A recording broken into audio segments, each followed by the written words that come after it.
starts from rest and rolls down a hill with a constant acceleration. एक truck है ਇਹ वाला starts from rest तो start होया मतलब वो पहला रेस्ट पर था इसका मतलब इनिशियल वेलोसिटी क्या गई 0 क्योंकि वो रेस्ट पर था एंड रोल्स डाउन अ हिल ऐसा हिल तो नीचे आता रहा ठीक है विद अ कॉन्स्टेंट एक्सलरेशन नीचे आ रहा उसकी एक्सलरेशन क्या गई constant it travels a distance of 400 metre इन्हें 400 मीटर का डिस्टेंस कवर किया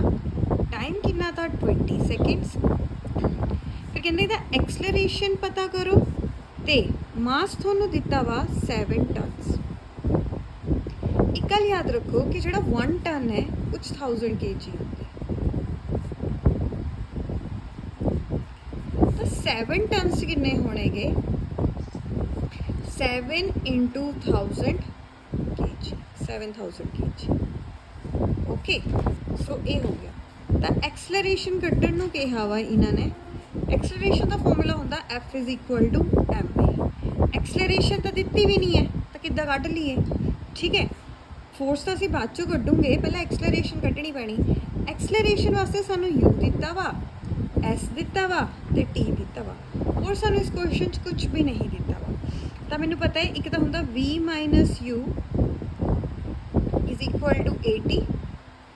दो मिनट एक हैगा v square minus u square equation हैगी इज इक्वल टू 2as एक हैगी s is equal to ut plus half at square एक हैगी कि v is equal to u plus at ठीक है हुण इस वाली इक्वेशन च ना तो v दिता वा ना एक्सलरेशन दिती सो ये नहीं लग सकती इस वाली इक्वेशन च s भी दिता हुआ है u भी दिता हुआ है t भी दिता हुआ है ये असी फाइंड आउट करना t भी दिता हुआ है तो ये लग जाए क्योंकि सानू सिर्फ एक पैरामीटर अननोन होना चाहिए इस इक्वेशन च भी v अननोन है a अननोन है तो ये नहीं लगनी ए वाली लगनी तो मैंने पता है कि we know that s is equal to ut plus of half a t square s मेरे पास 400 मीटर है u मेरे पास क्या गा 0 टी क्या गा पता नहीं टी पता है सानू 20 सेकेंड्स प्लस हाफ एक्सलरेशन कड्ढनी है टाइम क्या आ गया 20 का स्केयर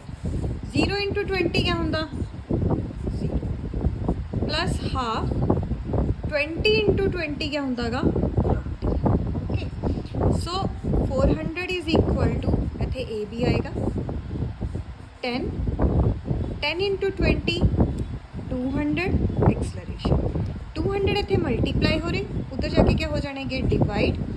400 ओवर 200 दो जीरोस नाल दो जीरोस कैंसल 2 1 2 2 2 सो 2 मीटर सेकेंड इनवर्स क्या आ गई मेरे पास एक्सलरेशन हुण फोर्स कड्ढनी गी on the mass into acceleration mass दिता हुआ है 7000 एक्सलरेशन 2 है ये कितना आ गया 14000 न्यूटन ये वाला हो गया क्वेश्चन सेकेंड करते हैं स्टोन ऑफ 1 kg जो स्टोन है उसका मास क्या है 1 kg ਇਹ ਤੁਹਾਡਾ स्टोन है जिसका मास क्या है 1 kg ਤੁਸੀਂ ਸੁੱਟਿਆ with the velocity of 20 metre second inverse ਹੁਣ ਤੁਸੀਂ ਸੁੱਟਿਆ ਹੈ मतलब हाले सुट्टिया है तो वो क्या होगी the initial velocity 20 metre second inverse across a frozen surface ਇਹ ਤੁਹਾਡਾ बर्फ वाला सरफेस है ਇਹਦੇ ਤੁਸੀਂ चुक के मारिया of a lake and come to rest मतलब क्या गा वेलोसिटी क्या गई 0 आफ्टर ट्रैवलिंग अ डिस्टेंस कितना कवर किया उन्हें 50 metre what is the force of friction between the stone and ice force of friction मतलब जिदा तुसीं इत्थे चुक के मारिया ठीक है इत्थे फोर्स लगी होनी इन्हें इहदे पर एक्सर्ट की उन्हें इहदे पर की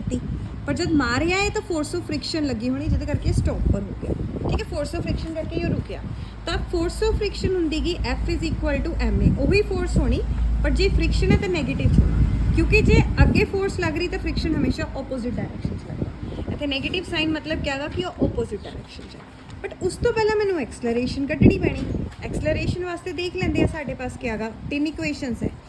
S is equal to ut plus half at square v square minus u square is equal to 2as and v is equal to u plus at ਹੁਣ देखो S यही दो इक्वेशन च दिता वा क्योंकि S दिता हुआ इन्होंने दोनों च ही है तो या तो ये लगेगा v स्केयर मैंने दिता हुआ है यस यू स्क्वायर दिता वा, एक्सलरेशन फाइंड आउट करनी, एस भी दिता वा, ये ठीक है। इस क्वेश्चन च एस तो दिता वा है, यू भी दिता वा है, बट टाइम नहीं है मेरे पास, सो ये इक्वेशन नहीं लगी। इच तो है ही नहीं गल हुई भी एस की, तो असी नहीं लगा सकते। So we know that v square minus u square is equal to 2as। v क्या गा थोड़ा 0 क्योंकि वो रेस्ट पर आ गया था बच के, u क्या गा 20 का स्क्वायर, एक्सलरेशन कितनी है मैं फाइंड आउट करनी, s क्या गा 50, 20 का होंगे कि 400, एक्सलरेशन कितनी आनी 5 2 10 100 a। सो एक्सलरेशन अपनी जगह, इतों 100 नीचे जाऊँगे उदे मल्टीप्लाई हो रहे तो डिवाइड हो जाएंगे, दो जीरोस नाल दो zeros cancel, -4 is equal to acceleration ये यूनिट होंगे मीटर सैकेंड इनवर्स टू। हुण फोर्स का फॉर्मूला लगा लो, फोर्स क्या होंगी गी m इंटू ए, मास कितना है थोड़े पास पत्थर का 1 kg, एक्सलरेशन क्या आई -4 मीटर सैकेंड इनवर्स टू, तब 1 4 4 -4 न्यूटन। इतने माइनस क्या रिप्रजेंट कर रहे हैं कि ये क्या गई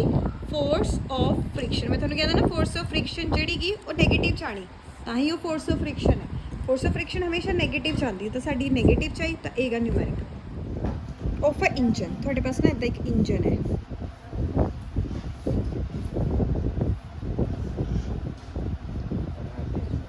इस तरह एक इंजन है जिसका मास क्या है 8000 kg। ओके, ये पिछे छोटे छोटे वैगन्स है, रेल की डब्बी जिन्होंने कहते हैं कंपार्टमेंट्स 3 4 5। जोड़ा इंजन का मोरे वाला उसका मास 8000 है, जोड़े छोटे छोटे कंपार्टमेंट्स है इन्हों का मास क्या है 2000 ईच। ओके, सो पहले मैं लिख लेंदी है मास ऑफ इंजन।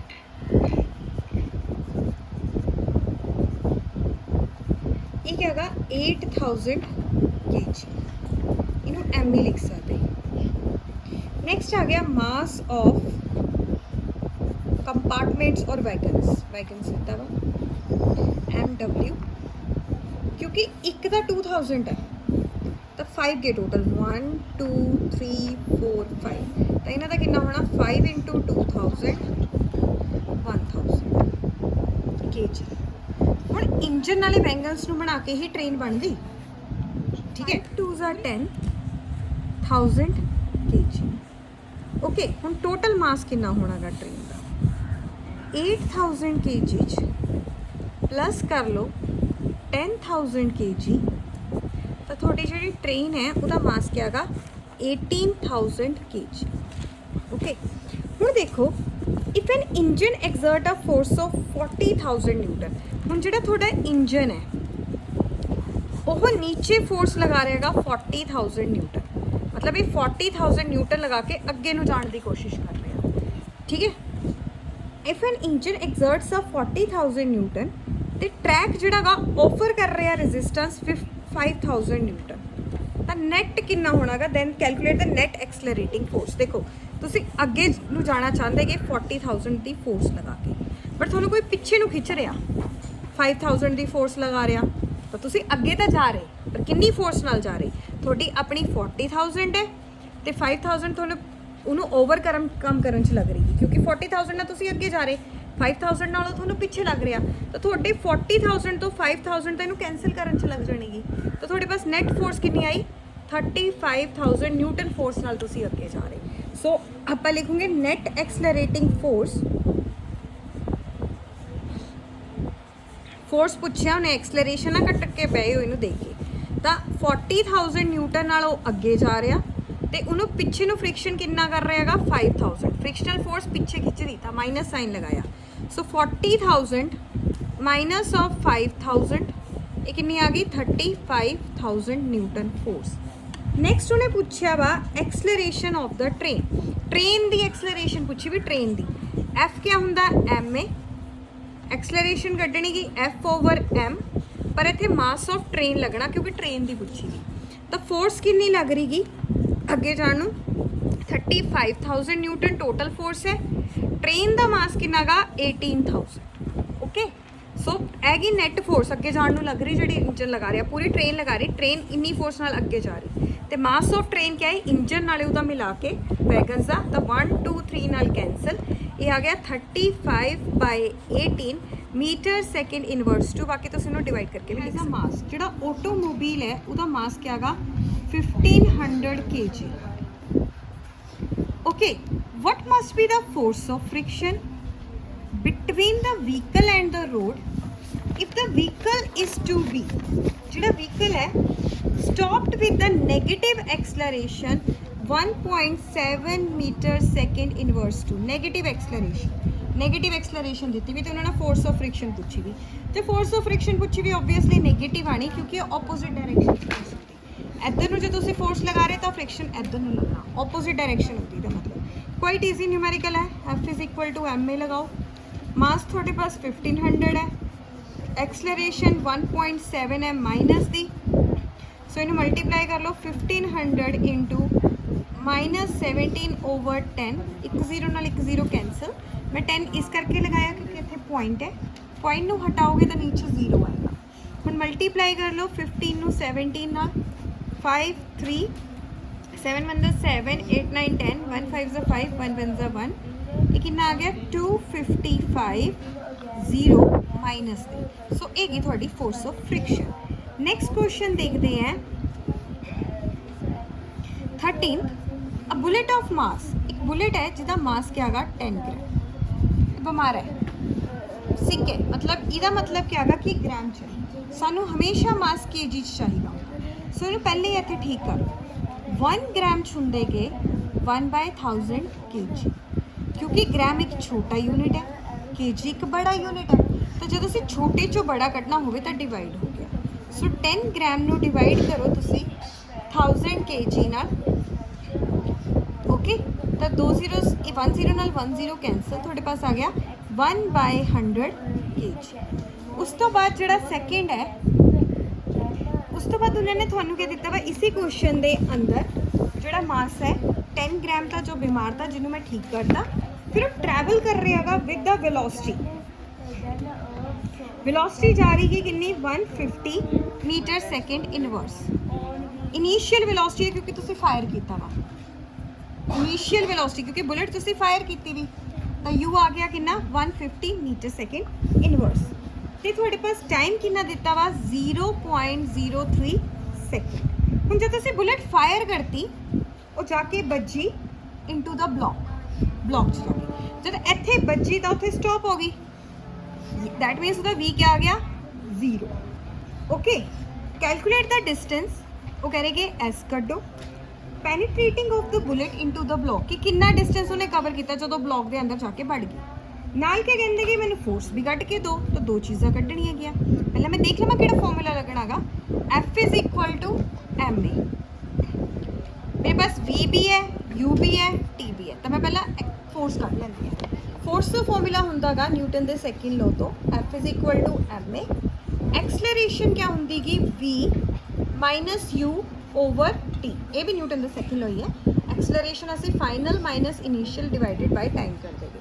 मास कितना है मेरे पास, मास हैगा मेरे पास नहीं दिता वा कि मास दिता होया, हाँ जी इस क्वेश्चन मास दिता वा 1/100 किलोग्राम। वी थोड़े पास 0 है, इनिशियल वेलोसिटी उसकी 150 है, टाइम मेरे पास कितना गा 0.03 सेकेंड्स। सो 1/100 0 चो 150 के माइनस दे 150, 3 पॉइंट तो बाद 2 डिजिट है, तो ये नीचे 2 0 लगा दो या ऊपर इन्हों न्यूमरेटर च भेज दो। ओके, सो ये कितना आएगा 1/100 माइनस बाहर इंटू 150/3 इंटू 100, 100 ना 100 cancel, 3 5 15 50। So force of friction आई क्योंकि -50 न्यूटन। ओके, हुण एस कढ़ना गा, एस कढ़न वास्ते या तो लगा लो v² minus u² is equal to 2as। Okay, या फिर तुसी लगा लो v एक हैगा s is equal to ut plus half at²। दोनों पहला एक्सलरेशन कढ़नी पैनी ताही ये क्वेश्चन होगा। तो एक्सलरेशन का फॉर्मूला होंगे v minus u over T, हुणे कढ़ के हटे थे असी। सो v थोड़ा क्या है 0 माइनस ओवर 150, पॉइंट कितना आया 0.03, 0 चो 150 माइनस करो माइनस दे 150, 3 नीचे, पॉइंट तो बाद 2 डिजिट है तो 100 ऊपर कर दो। 3 5 ਦਾ 15 0 ਕਿੰਨੀ ਆ ਗਈ ਮਾਈਨਸ ਦੇ 5000 ਮੀਟਰ ਸੈਕਿੰਡ ਇਨਵਰਸ ਟੂ। ਇੱਥੇ ਪੁੱਟ ਕਰ ਦੋ ਕਿਹੜੀ ਲਈ ਹੈ ਅਸੀਂ u ਤਾਂ ਮੇਰੇ ਪਾਸ 0 नहीं है तो मैं कैलकुलेशन करनी पैनी मैं ये लेंदी है easy V square minus U square is equal to 2as V कितना है मेरे पास 0 u कितना है 150 का स्क्वायर एक्सलरेशन कड्डी भी माइनस दे 5000 डिस्टेंस में कड्डना है सो माइनस 150 का स्क्वायर 2 5s are 10 नाल 3 zeros 10,000 s सो 15 इंटू 15 होंगे 225 नाल 2 zeros इधर माइनस दे 10,000 s डिस्टेंस माइनस का minus cancel 2 to 500 over 10,000 s 2 zeros नाल 2 zeros कैंसिल सो थोड़े पास डिस्टेंस कितना आया 2.25 मीटर